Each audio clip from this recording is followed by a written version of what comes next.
I hope that you all had a good night's sleep. Because you've got to strap in for the ride, for this one. Not who. Let me ask you a question. Do you think that a ganav davens? Yes. Yes, right? Let's take it a step further. Would it be fair to say that a ganav davens with a lot of intention and focus? Yes. For sure. In fact, now this might be a little controversial, sometimes it's possible that a ganav davens with greater devotion than we do. So the Gemara talks about this. The Gemara talks about what they call ganva apum machtarta rachmona karya. It's Aramaic, obviously, right? Ganva, a ganav, apum machtarta, as he's breaking into the house. So it's basically the tunnel. The Torah uses the concept of machteres, like tunneling into a house. So apum machtarta, at the entrance to this tunnel, this burrow that he's making to the house, rachmona karya, he calls out for Hashem's mercy. Which probably means two things. I would assume that the ganav's prayer is firstly for success, and secondly not to be caught. And there's no question about it that he says that with very strong devotion and intention. Right? So what's the obvious question? If you're davening so hard, why are you stealing? It's a contradiction in terms. How can somebody be a ganav and simultaneously, not that they go to shul in the morning and then they steal in the afternoon. While he's breaking into the property, that's when he's davening. How do you reconcile that? Make any sense? Okay? So what he says is a different halacha. Exactly. It's a different halacha. You know that story? I don't know if you ever saw, they turned it into a kid's puppet show at one point. But it's based also on a story from Chazal that there was a guy who he was walking and he saw in a field that was private property, he saw some fruit, some ripe fruit. So he wanted to go pick the fruit, but he didn't obviously want to get caught. So he was walking with another person. He says to the person, do me a favor, tell me if anybody's watching. So he climbs over the fence, and as he's about to grab the fruit, the guy yells, somebody's watching, right? And this goes back and forth a few times, and eventually he gets irritated. He says, but I've looked and I don't see anybody watching. He says, somebody is always watching. So the point is that it's not just that these are two different halachas. I mean, it's actually a funny point, right? That people somehow compartmentalize. This is the Judaism I observe, and this is the Judaism where I cut corners. But there's something more profound happening here, because let's just unpack this for a second, right? If the person davens, the ganav davens, that Hashem should ensure that he doesn't get caught, that means that he believes that Hashem has the power to protect him, even when naturally he deserves to be caught, and if he is caught, deserves to be punished. So in other words, he believes that Hashem is capable of doing something that is beyond the natural order. Yet, the likelihood is he's justifying the fact that he's stealing because he probably feels that he needs to feed his family or whatever it is. And at that point, he doesn't believe that Hashem could change the natural order and provide for him. So it's not like these are two different mitzvahs. It's actually the same headspace. Something's wrong with your headspace. If you believe in Hashem, you should believe that Hashem could provide. If you believe in Hashem, you should believe that the laws that Hashem put into society are the laws that we need to follow. If you don't believe in those things, how do you have the chutzpah to daven to Hashem? There's a breakdown in the logic between the two sides of this person's brain. But if he wasn't thinking, why is he davening? You just do it like automatically, right? It's not, you're right. I mean, we do things automatically, right? We do. I mean, we could take this one step further and make it a little bit more palatable. And that's the person who's at the slot machine, is about to pull the lever. Hashem, please make me win. Right? It's the same kind of concept. Okay, it's not geneva, you're not stealing, but gambling is a big issue in halacha, right? And here the person is about to... Okay, and there are many, many, many other such examples. And what it all boils down to is that there's a very big difference between the things we believe and the things we know. Very big difference. For example, do you believe or do you know that it is daytime? You know. You don't have to believe it. Why do you have to believe it? You just look outside and you can see that the sun is out. You don't have to believe it. There's a very big difference between the things that we believe and the things that we know. In the parasha we just read this past Shabbos, we actually had the line that encapsulates this principle. V'yodata hayoim, you should know today, v'hashevoisa el levavecha, and then transfer that knowledge into your heart. That Hashem is God in the heavens above and on the earth below. Ein oid, there's nothing else besides Hashem. Now that really maps out for us exactly what it is that we have to go through. We have to take something that we believe and we have to turn it into something that we know, v'yodata, and then it's not good enough to know it, v'hashevoisa el levavecha, we have to turn it into something we feel. In other words, there are 3 stages from abstraction to integration. Last time, we spoke about the big ocean between the mind and the heart. And we said that it's very common that people have ideas that they know in theory, and they don't necessarily translate into how they actually feel about life. That's abstraction. When a person is able to really resonate with and allow it into our hearts, then that becomes what we call integration.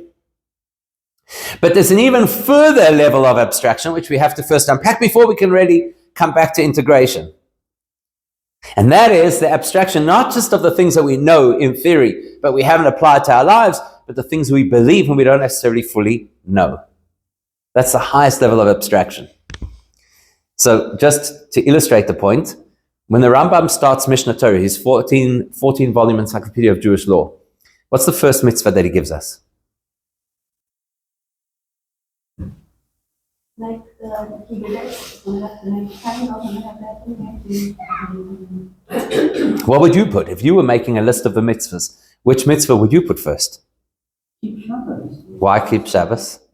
Believe in Hashem. Believe in Hashem, the first of the 10 commandments. I am Hashem your God, who took you out of Egypt. The underpinning of everything is you have to believe in Hashem. If you don't believe in Hashem, how can you speak about any of the other mitzvahs? Doesn't make any sense. That's why the Gemara tells us that the Shema is first. Shema Yisrael Hashem Elokeinu Hashem Echad. Kabbalah Sol Malchus Shamayim. You have to accept the authority of Hashem. And only after that we can talk about V'ahavtas Hashem Elokecha, and then about tefillin and tzitzis and mezuzahs and all these things. Because you first have to accept Hashem's authority, and only after that can you have a conversation about mitzvahs. So it doesn't make sense to start with any other mitzvah except with the mitzvah to... And here's where it gets interesting. You see, most of us imagine that the mitzvah is to believe in Hashem. The Rambam's view is there is no mitzvah to believe in Hashem. No. The mitzvah is to know, right?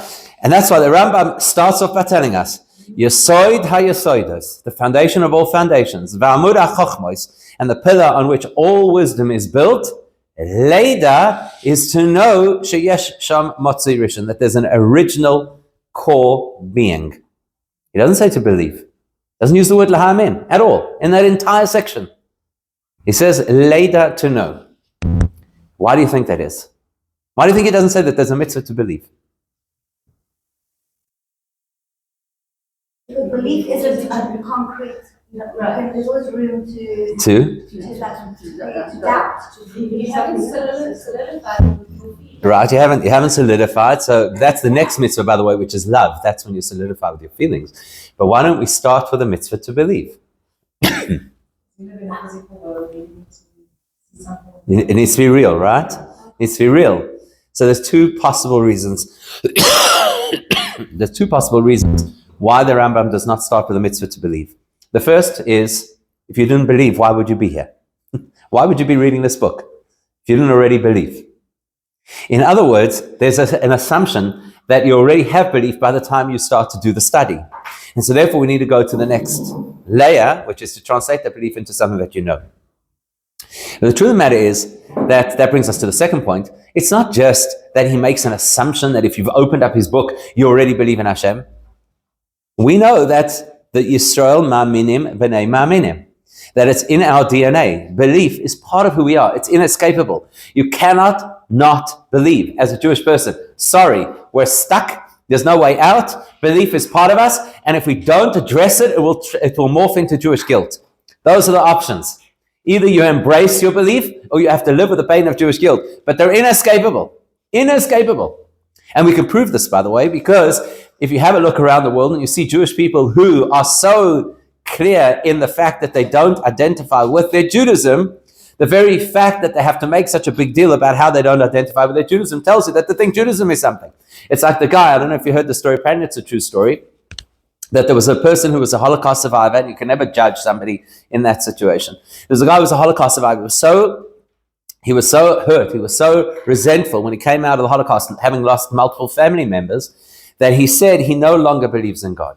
It's not possible. If the Holocaust happens, it's not possible. He no longer believes in God. So to show how strongly he didn't believe in God, he made a point every single year on Yom Kippur to eat chaza. So eventually, he met up with a Yid who said to him, I'm sorry, you obviously believe in God. Because if you didn't believe in God, why would Yom Kippur be the day to... What's the difference? What's the significance of Yom Kippur? Obviously, you somewhere you believe in God. It's inescapable. So the Rambam doesn't have to explain to us that there's a mitzvah to believe in Hashem, because that's not a mitzvah. That's part of who we are. That is the core to our being. Now the mitzvah is to translate the abstraction of faith into something that we know, and then eventually translate that into something that we feel, and that feeds through every part of our system. So the Ganav who's breaking into the house, of course he believes in Hashem, because everybody believes in Hashem. The problem is that belief hasn't been integrated into consciousness, hasn't been integrated into how I behave on a day-to-day basis. So we get a chuckle when we hear the story about the Ganav breaking into the house, and we forget we all do this all day long. We have our absolute faith in Hashem on a very high level, and simultaneously we do things that Hashem doesn't want us to do, and we even sometimes believe that Hashem should help us to do those things. We don't necessarily say it as outright as the Ganav who says, please let me not be caught, but the reality is that this is a thought process that we all go through. So if you had to map this, you could say at the very end, the most abstract end is faith. On the other extreme, the healthiest, most robust version is integration. That means where that faith has become part of me. And what crosses the two, or what allows the two to, get from abstraction into integration, is knowledge. If you don't have knowledge, you cannot integrate anything. And that's going to bring us back to our conversation from last week, because last week we said, how does one cross the great divide from what we call moichin, which is the intellectual process, into what we call midos, which is the character of the person. And I'm really careful over here not to call midos feelings, because not all midos are feelings. It's the full integration of the system. How do I bring my ideals into the full integration of the system? So, like I said at the beginning, you've got to strap in, because we need to discuss something that is very abstract, and hopefully will help us to put the pieces of this puzzle together. And that is, so I'm going to introduce two concepts which are really valuable concepts to know right across the board, not only in terms of what we're learning with the spheros, but in many, many areas of how we understand the different layers of our experience. So the one term is what we're going to call makif, and the other term is what we're going to call panimi. Now let's explore those terms. And we have touched on the principles before. No. We might have touched on the principles, right? Might have touched on the principles. We didn't see it in the actual text. So just to understand what these two words mean first, and then we'll have a look at the principles. So the first word, makif, the direct translation of makif is to surround, whereas the direct translation of pnimi is internal. So sometimes, for example, you'll have a memo in a company and it will say on it pnimi, which means confidential. This is only in-house. This information should not get to the outside. Now, to put that into different words, makif has a big advantage and it has a big disadvantage, and pnimi has a big advantage and it has a big disadvantage, which means sometimes when something is encompassing, it's very powerful. Sometimes because it's so powerful, it's not easy to access. On the other extreme, when something is pnimi, when something is very personal, when something is internalized, then it is very accessible, very relatable, and naturally less powerful. So let's try and understand a few examples just to illustrate this point, remembering that what we consistently do is we look at the human experience And we use the human experience, firstly, to understand ourselves, which is valuable, but then we also use that as a template to understand the divine experience, because Hashem has created us in his image, so to speak, which means that if we understand how we work, that will give us insight into how Hashem works. So again, that's sort of paralleling that dilution of not what's when everything's up at the top undiluted is very hard to access, but when it's from it down. Okay, so let's not use the word dilute, because that implies that there's something else that it's being diluted in. Let's rather use the word filtered. So you've got something which is in its raw form, and then you have something which is in its filtered form. So when something is in its raw form, it will be more makif, and when something is in its filtered form, it will be accessible to me. Now, right now, that's just too much information, too much jargon. Let's try and speak like tachlis, down to earth. So when you first start to learn anything, any subject that you encounter for the first time, when you first encounter that topic, it is going to be a very makif experience. Now, what that means is that you know the general idea, but you can't really capture what it's actually saying. Likewise, when a person has a very big or very harsh experience, so when the experience is very raw, you can't yet contextualize what the experience is. So let's use an example of the second, okay? Because examples of learning we can come to very easily. But let's use an example of the second. When a person's had a very profound event happen to them, it could be something very positive, could be something very negative, God forbid. So let's say that a person, God forbid, has a loss. Or on the other hand, let's say that a person has an incredible windfall or a simcha that they couldn't believe was possible. So very often you hear people use expressions which essentially say, I can't believe it. Can't believe this is happening. Whether that be positive or negative, right? Very often that's what people say, I can't believe that this is happening. And what they're essentially saying is that right now this experience is a makif experience, which means that right now this experience is actually not yet part of me. Something bigger than me that has happened to me, and I haven't yet gotten my head around what's just happened. So if it's something really positive, let's say that a person comes into a lot of money unexpectedly, person didn't know that there was a simcha pending in the family, and the next thing there's the simcha, right, or whatever the case is, and now there's this incredible shift, like the first time a person has a child, that shift from being just a single person or a couple, whatever, to becoming a parent. Initially, it's such a big transition, it's such a massive event in a person's life that they just can't work out what I don't understand it, you know. And what can happen to a person, by the way, and this is really important to acknowledge, is everybody around them can be so joyous and they're not ready yet for joy because they haven't yet processed what's happening. And sometimes a person can think, what's wrong with me? How is it that everybody else is so happy and they're wishing me mazel tov and whatever the case is, and I'm walking around in some kind of a haze and I don't understand what's happened over here. And then they can start to panic and think maybe something's wrong with me or with the situation. And the truth of the matter is, it's just because the situation is so big and so overwhelming and so powerful that the person hasn't yet been able to tune it. They haven't yet been able to digest it. And so there's nothing wrong with you. There's nothing wrong with the situation. This is the process, that sometimes something is so mega that it hasn't yet sunk in. Now, we use those expressions. We talk about letting it sink in. That's pnimi, letting it become part of who I am. So we accept that in the human experience, there will be events in our lives that happen to us which are bigger than what we can manage. We'll call that makif. It's bigger than us. It's around us. It's in the ether. It's in the atmosphere around us. Hasn't yet become part of me. And then the challenge is to let it sink in or to embrace it, or the various other terms that we use to represent coming to terms with something. Likewise, again, if it's a shock, God forbid a person has something negative that happens and it's a big shock, same concept. The feelings are too overwhelming. The change is too overwhelming. The permanence, God forbid if there's a loss, the permanence is too overwhelming. So all of that is makif. It's bigger than I am. I feel like I'm inside something. People often use that expression. I feel like this is not me. It feels like I'm in a movie. People use that kind of an expression.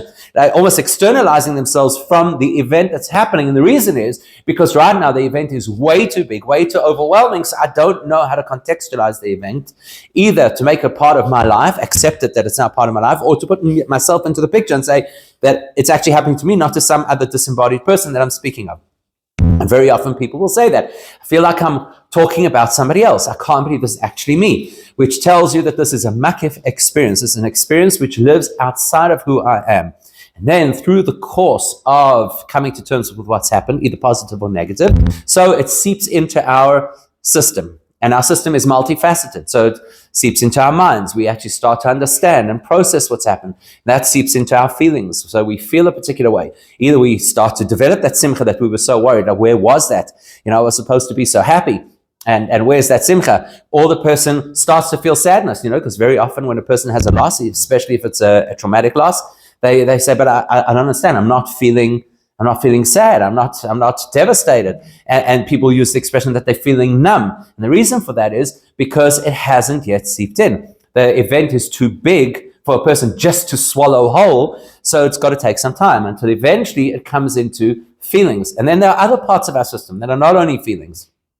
There's a part of us that eventually has to deal with these things pragmatically. There's a part of us that has to say, okay, now how am I going to live from this moment on? In other words, the mother who's just had her first baby, who comes home and now is starting to feel elated and simcha, hopefully, you've also got to feed the baby.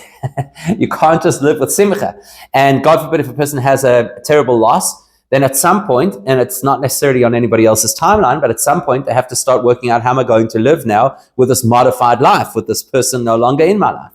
And unfortunately, what happens is people who are not going through that incredible experience that is so overwhelming sometimes give us timelines that we're not ready for. And they'll say things like, you need to be strong. Or they'll say things like, you need to get your baby into a sleep routine. Or they'll say things like, you need to move on. And that's terrible, right? It's all terrible, because effectively what's happening is nobody's acknowledging the enormity of what's happening. So they're moving too quickly. What's that? They deny your reality. So what's happening is they're trying to move you too quickly into an integrated space, which you're not ready for. Now, it's exactly the same kind of concept. We're talking over here about spiritual growth and development, because that's what the Sephiros are supposed to teach us.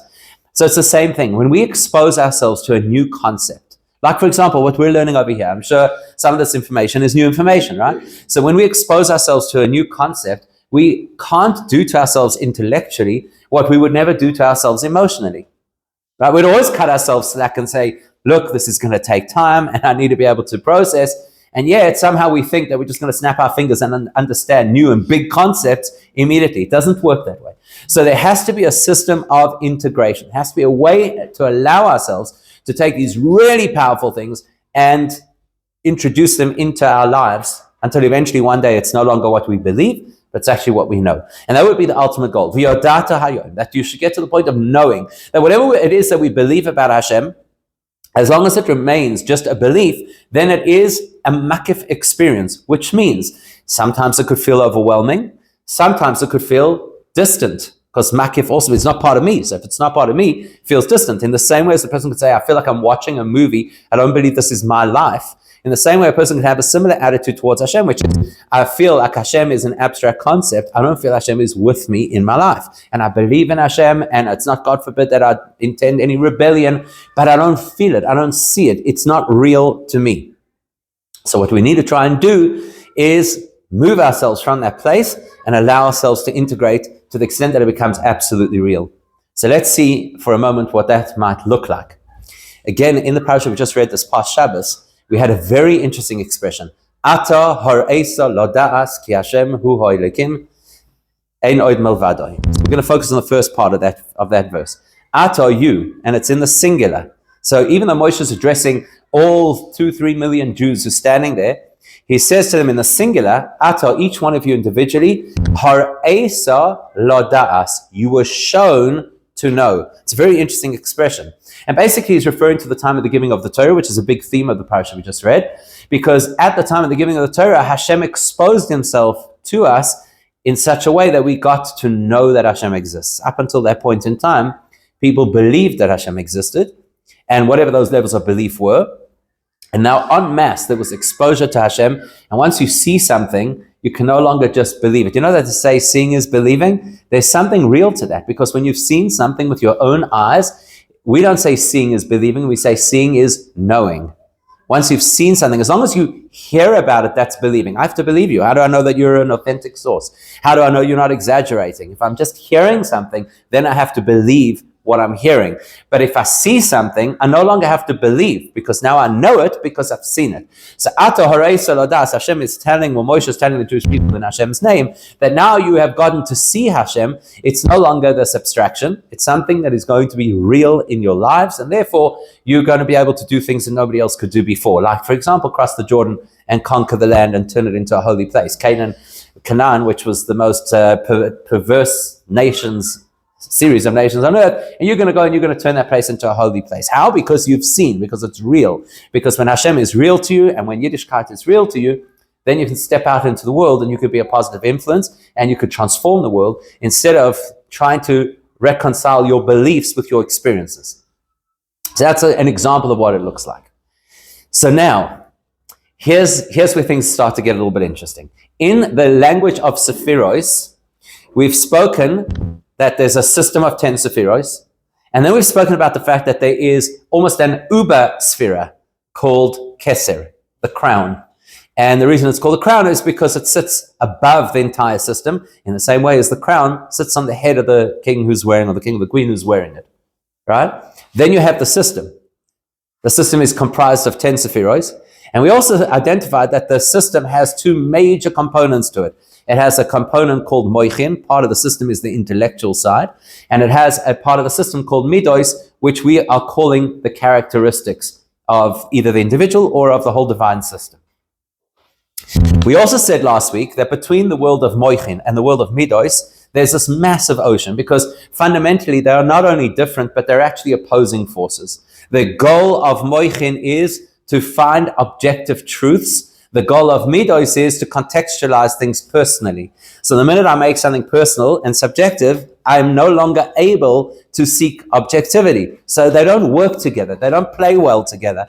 They completely contradict each other. That's in human experience. In the divine experience, it's even more radical, because in the divine experience, the spheros of intellect deny the possibility of anything other than Hashem.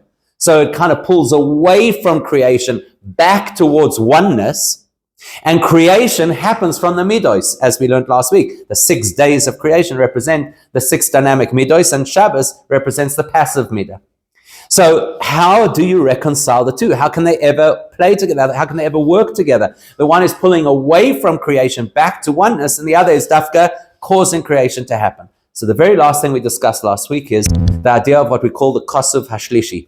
That whenever there is a conflicted position, you need to bring in a neutral party who has no skin in the game, who has no reason to be embroiled in whatever the conflict is, and they can weigh in and give perspective. And that's Keser. So you've got Moichin and Midos, which are at loggerheads. So you introduce Keser into the mix, and everybody's got to, so to speak, fall into place. So let's try and work that out in our own experience.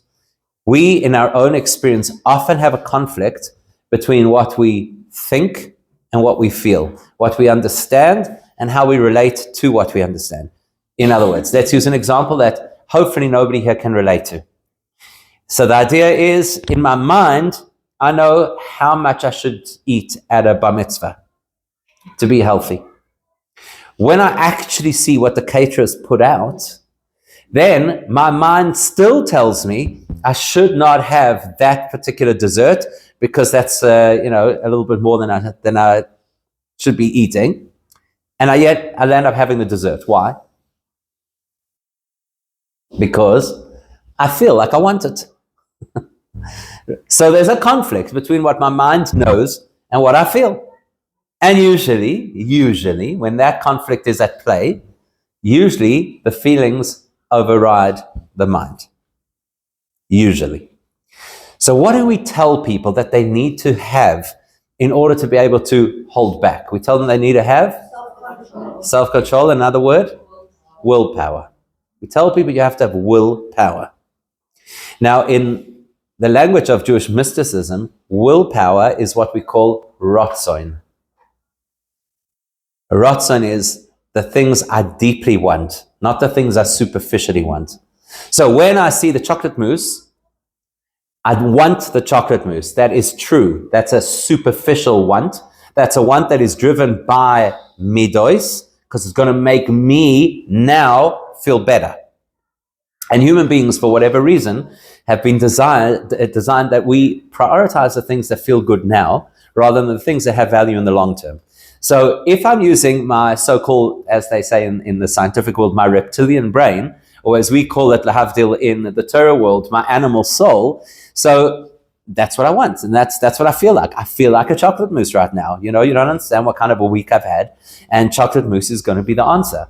So I feel right now that I need a chocolate mousse. My brain says, my developed side, my human side says, yes, you feel like you want to have chocolate mousse, but you know that you're going to regret it tomorrow when you look at the bathroom scale, right? To which your animal soul says, tomorrow I'll do extra exercise. So in other words, the animal soul will borrow the intellect to justify what it really wants.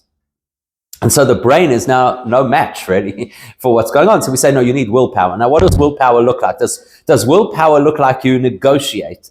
Does willpower look like you have a conversation with your animal soul and explain to it, okay, listen, can you imagine somebody standing there at the dessert table? Can you imagine having this whole internal debate, and maybe they're even speaking it out loud for all I know, saying, I know you really want this, like we'd speak to our kids. I understand that you really want this, and right now you feel like you need to have the chocolate mousse, but it's not worth it for the following reasons, because it's got like 4,000 calories in it, and tomorrow there's no way you're burning off 4,000 calories at the gym. So it's not worth it, or whatever the case is. Is that going to work?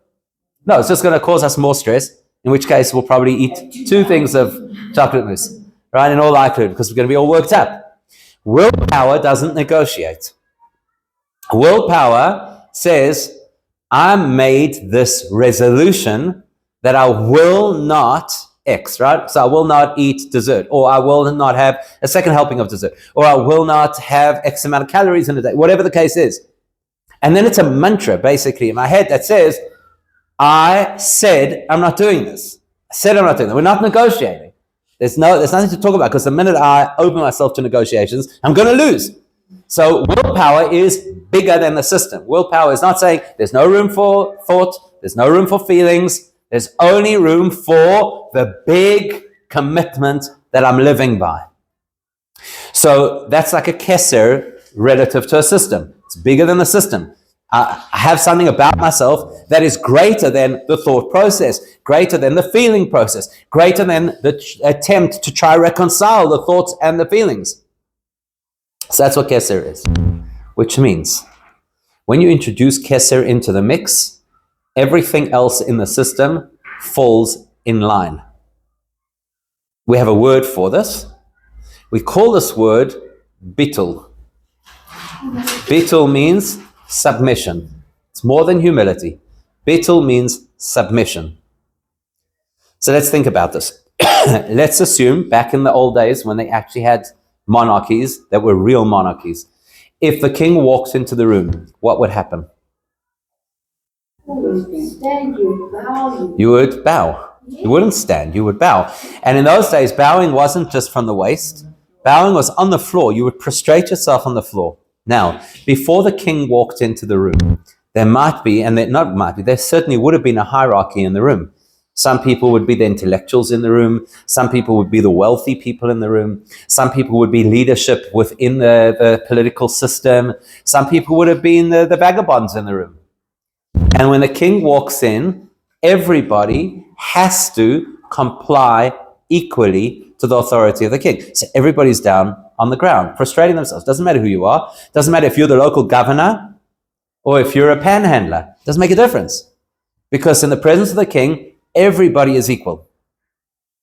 Likewise, in the presence of keser, which is makif. Now, in this context, we're going back to this description of makif as an overwhelming experience. So keser is a makif energy that is so powerful, that is so overbearing, that everything else just falls in line. In the same way as in our experience, when I have a very strong will to do something, the rest of me tags along. And that's why, for example, the will to survive, if God forbid a person's in a life-threatening situation, the will to survive is an overwhelming experience. And it's a makif experience. Makif means it doesn't take into consideration the details. Are you strong enough to leap over that fence to escape the fire? You know, those stories that you have of the mother who lifts up the car that's crushing her child. That's because that will for survival, and in the case of a mother, it's the survival of her children as much as it's her own survival, that will for survival is so powerful, it doesn't consult with the rest of the system to say, are you strong enough to lift the car? Sorry, will is at work over here. You just have to fall into line. You just got to do what has to be done. And that's how you get people who run at speeds they normally couldn't run, or they lift at weights that they normally couldn't lift. Or let's use something that's much closer to home, much simpler, not so radical that, you know, these examples, I don't know when last you lifted a car for a kid, but here's an example that we could all relate to. If a person celebrates a personal simcha, let's say it's the wedding of a child. That's classically the example that we use in Hasidus. So it's the wedding of a child. So what happens? Everybody romanticizes how the wedding is going to be. You know, when I get to the wedding, I'm going to have trained before so that I'm dancing fit, and I'm going to have lost weight, and I'm going to have slept well for the nights before, you know, all these things. Tachlis, when it comes to the wedding, you're famatted, as they say in the classics. You've been running like a chicken without a head. Nothing went according to plan. You're behind schedule. You were up till who knows what time the night before. You don't know how you're going to drag yourself out of bed in the morning, and yet, when it comes to the wedding, you dance like you're a 13-year-old. How does that happen? There's this incredible simcha that occurs when a person's child is going through such a major joyous event in their lives that activates this Keser dimension within ourselves. This is a part of me that is makif. It's bigger than my system. It's just such a powerful event that it generates all kinds of behaviors that are not normal. And not only physiological behaviors, because then you could say it's adrenaline, right? So the reason the person's dancing so much, we look at them and say, oh my gosh, how do you do that? You know, yesterday you were in physio and today you're prancing around like nothing. So it's not just some kind of adrenaline rush, because you'll find other things happen as well. When a person is celebrating a simcha of a child, what's that? Joy. I'm saying besides the joy, you'll see other things that happen as well. So while the person is celebrating the simcha of their child, they'll be dispensing brachas to everybody in sight. Suddenly they love everybody. Suddenly they only want the best for everybody. And I'll tell you a secret, if you ever want to fundraise, go to a person at their child's simcha, because they will give a donation that is tenfold what they would normally give, because everything in the system is on steroids. And the reason for that is because it's now a keser experience. This is a makif that's bigger than me. That's a part of me that is bigger than me, that is operating at this particular point in time. So what we could define is that when keser is at play, the entire system conforms, which means every part of the system loses its normal identity in the face of the expectation of its deeper identity, if that makes sense. It's almost like we hear the hostages when they speak, and they're in the middle of the tunnel, and they suddenly got closer to Hashem. Like an interesting thing. I felt like it's a great example because yeah, exactly. Because what you're saying over there is when a person is in a very dramatically negative situation, it activates a part of their neshama that is bigger than their conscious mind, their predispositions in their Judaism, etc., etc. And exactly that. So, correct. And now suddenly the person is davening or saying a bracha or believing in Hashem or not eating non-kosher food or whatever the case. It's the same principle. So anytime that there's a bigger than us experience, it will activate that Keser part of ourselves. And whenever that Keser part of ourselves is activated, the whole system falls to pieces in the face of this big event. The only thing is you can't have big events in the long term. You can't live your life like that. You can't live your life at peak adrenaline. You can't live your life on steroids. So Keser is great in flashes. A Yom Kippur, a moment of exhilaration, a family simcha, a time where our faith is tested and we step up to the plate. But it's not how we could live our lives on a regular basis. And so what we've got to do is find a way to bring that very powerful experience of Keser into an integrated, balanced, sustainable system, and that's what we call Da'as. So the job of Da'as is to tune Keser into a long-term proposition. And that's why you'll remember that when we first studied Keser, I mentioned that if Keser is listed in the system of the 10 Sephiros, Da'as will be absent. Whereas if Da'as is listed in the system of the 10 Sephiros, Keser will be absent. And the reason is because there are two faces of the same energy.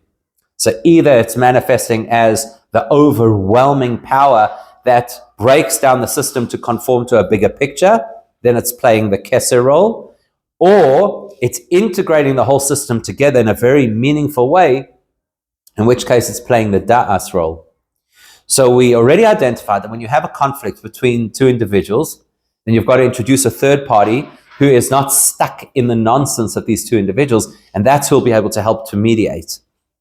And in the same way, in Torah, if we have two parts of the Torah that appear as if they're contradicting each other in any way, that means we have to find a third part of the Torah that will give us a deeper perspective that will help us appreciate what looked like a conflict actually is not a conflict. So, sidebar, that's really what we should be doing anytime a person studies Gemara, because the whole of Gemara is presented as debates. And a lot of people make the mistake of thinking we need to work out who so-called wins the debate. And that's actually not true, because we know Elu ve'elu divrei lekim chaim, both versions, like the Gemara famously says, right? Elu ve'elu divrei lekim chaim, both opinions are valid. V'halacha k'Rabbi Eliezer, and yet the halacha is like Rabbi Eliezer. But that does not detract from the fact that both of them are valid positions. So until I get the depth, I can't see how both positions are valid. It seems to me contradictory. It's either one or the other. In the same way, if I've got a part of myself which is the intellectual part of myself, and intellect is always seeking objective truth, and I have another part of myself which is the midos, and midos are all about contextualizing things in a personal way, they should not meet, they should not be able to collaborate. So I've got to bring something more powerful into the picture, something that is bigger than the reality of both, something that is not stuck in the abstraction of intellect, nor is it stuck in the personalization of midos. So what is greater than both of them? Keser. The only thing is, when I bring Keser into the picture, both systems collapse out of, so to speak, subservience to Keser. So that doesn't really help me. It only inspires me. And that's what's happening to this guy breaking into the house. Right now, he's got the spark of faith. Faith belongs to Keser. It's not a rational concept. Faith is super rational. So right now he's got this Keser experience, and it's really inspiring to the extent that he says, Hashem, help me. But because Keser is greater than the system, as soon as he finishes the prayer, he goes back to who he was, which is a Ganav. Now we laugh at the Ganav until we consider ourselves at the end of Yom Kippur. So by the time we get to Ne'ilah and we're screaming together in unison, Hashem hu ha'elokim, 7 times till we reach this crescendo, at that point we're having a Keser experience. It's almost like an out-of-body experience. We at that moment believe that we are absolutely committed to Hashem. We're going to be fundamentally different this year. I can feel it in my experience of this exposure of my neshama. And then very shortly after that, we're gouging ourselves at breaking of the fast, as if nothing happened. And that's because as powerful as Keser is, it remains makif. It remains outside of the system. And anything that remains outside of the system cannot really modify the system. So Hashem allows Keser to then transform into Da'as, which does the same job of bringing opposites together, but in a completely different way. Instead of dominating the system as Keser does, where you dominate, you override, the king walks into the room and everybody's flat on the floor, what Da'as does is it fills every element of the system, so that the awareness, the insight, the consciousness that Keser has now becomes the consciousness of my mind, the consciousness of my feelings, the various feelings that I have, the consciousness of my practical side. It filters right through. That is what Da'as is looking to do. It's looking to bring this, what we call machriya, this third dimension that is beyond the conflict and can settle the conflict, to now integrate it into who I am, not just an experience I have. Now, what that means in really practical terms is, Da'as is when I contemplate what I've understood and try and see how it applies. In other words, very often what we do when we've learned a concept is we say, that was really interesting, and we close the book. And if we're really good, we might, after closing the book, spend a minute or two just reviewing what we've just learned to consolidate the information.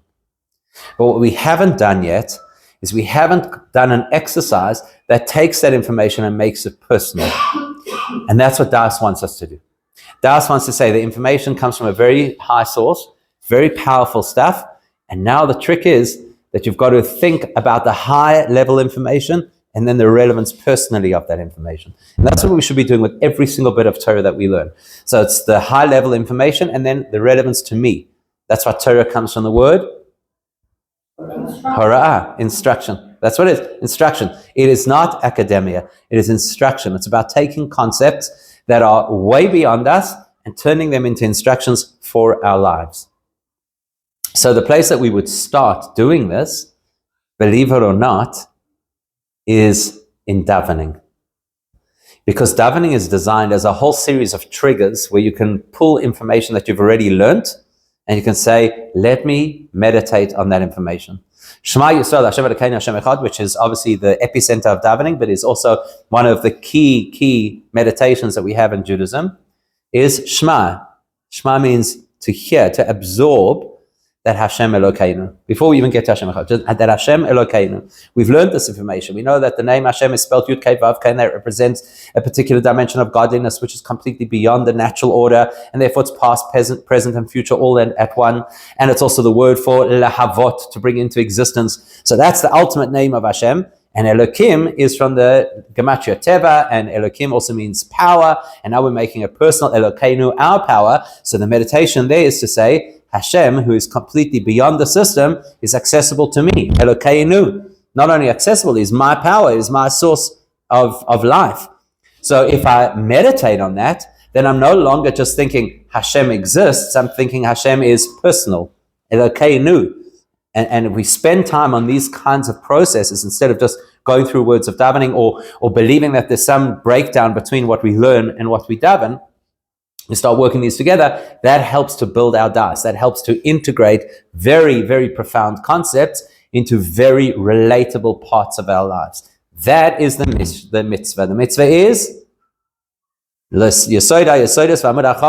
leida, to have da'as, to have an appreciation of Hashem that is not abstract, and to have an appreciation of Hashem that is not just personalized, but an appreciation of Hashem where we take that very profound level and make it ours. Is that going to be easy? It's not going to be easy. Is that going to be quick? It's not going to be quick. But imagine if we spend some time on a regular basis trying to go through this process, there's absolutely no question we would fundamentally change as people. And I just said, would it be